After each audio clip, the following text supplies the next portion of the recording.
From JBS Studios in Greater New York, this is the JBS News Update with Teisha Bader.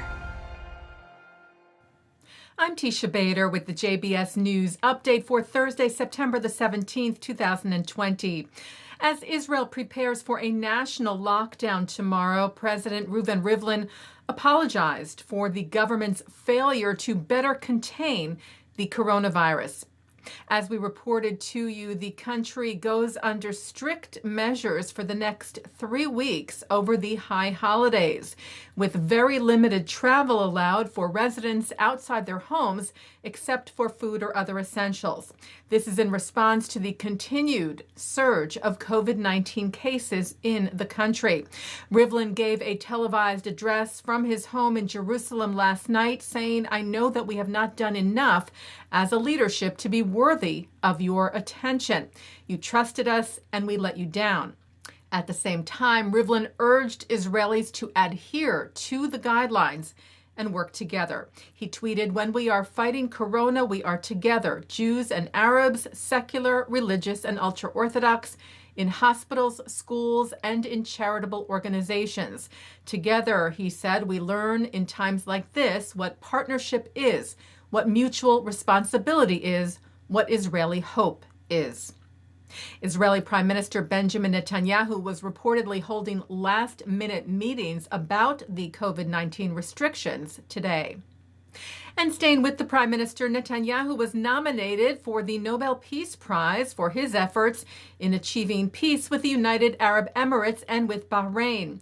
Italian lawmaker Paolo Grimaldi of the right-wing Northern League tweeted yesterday that he had nominated Netanyahu because the prime minister signed the historic agreements with the UAE and Bahrain, and also acknowledged Netanyahu's discussions with Saudi Arabia that led to the opening of its airspace to Israeli and all airplanes. German Chancellor Angela Merkel said she would continue to fight against rising anti-Semitic incidents in her country. Merkel made the remarks at an event celebrating the 70th anniversary of the Central Council of Jews in Germany, which was founded by Holocaust survivors. Referring to recent incidents like the attempted attack on the Halle synagogue almost 1 year ago, Merkel said if education and enlightenment are not enough to curb such tendencies, we must resort to disciplinary action as sanctioned by our criminal law. Meanwhile, German authorities suspended 29 police officers for reportedly sharing disturbing neo-Nazi and racist propaganda in WhatsApp groups. Images shared on the phone messaging service by the officers allegedly included those of Hitler and swastikas. And here in the U.S., hackers using Holocaust imagery interrupted a video conference on Zoom held for Slichot service prayers, the prayers before Rosh Hashanah.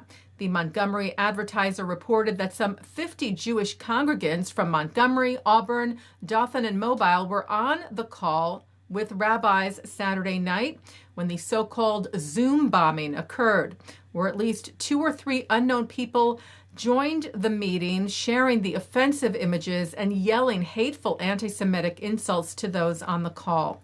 Rabbi Scott Kramer of Agudath Israel Etz Chaim in Montgomery, who led the conference call, told the paper the experience was a gut punch.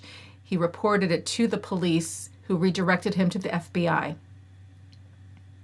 The diamond exchanges of Israel and Dubai announced today that they will be working together.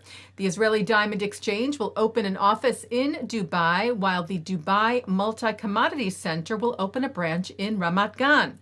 Chairman Ahmed Ben Sulayem said the agreement with the Israeli exchange will attract businesses to the Emirates, as well as boost the regional and international trade of this precious stone. And Emirates Flight Catering, which supplies meals to the UAE's Emirates Airlines, among many others, said it would create a facility specifically for the making of certified kosher food beginning in January. And Deadline Hollywood reports that a popular Israeli reality TV show will film its next season in the Emirates. Goal Star features celebrities playing soccer training in different countries each season. The show's producer, Ads co-founder Hadass Moses Lichtenstein, said on Tuesday, with the success of the series in Israel and in light of today's agreement, we can't wait to work as colleagues with UAE citizens within their incredible country. Gold Star will be the first Israeli television production to be shot in the Emirates.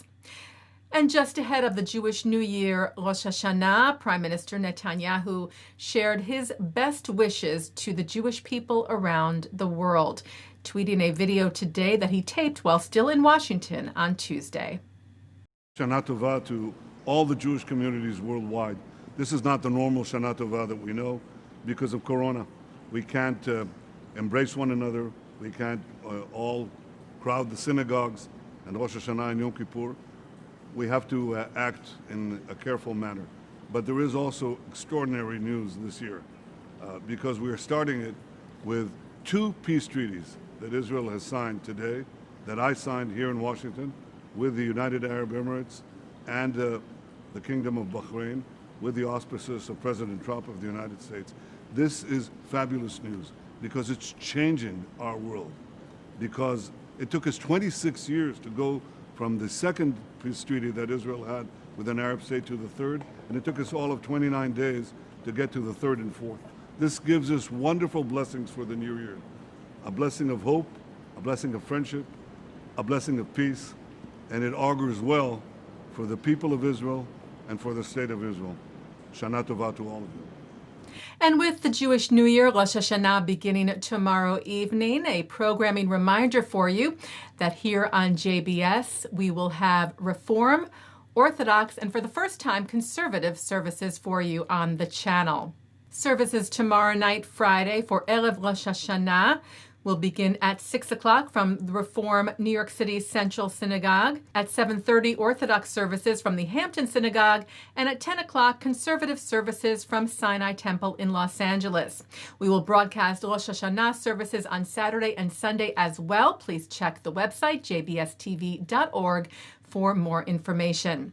For tonight, Thursday, September the 17th at 7 o'clock, it's Talmud study. At 8 o'clock, Bruce Feiler talks about his book, The Secrets of Happy Families. At 9, Mark Golub sits down with Rabbi Joshua Hammerman, who talks about the Jewish values embodied in the Yiddish word mensch. At 10, author and New York Times columnist Ron Lieber discusses parenting strategies. And coming up next, Shachar Azani speaks with Professor Varda Lieberman, head of Israel's IDC's MBA program on global health, who talks about their work in healthcare innovation and about Israel's role in fighting COVID-19 and improving health worldwide.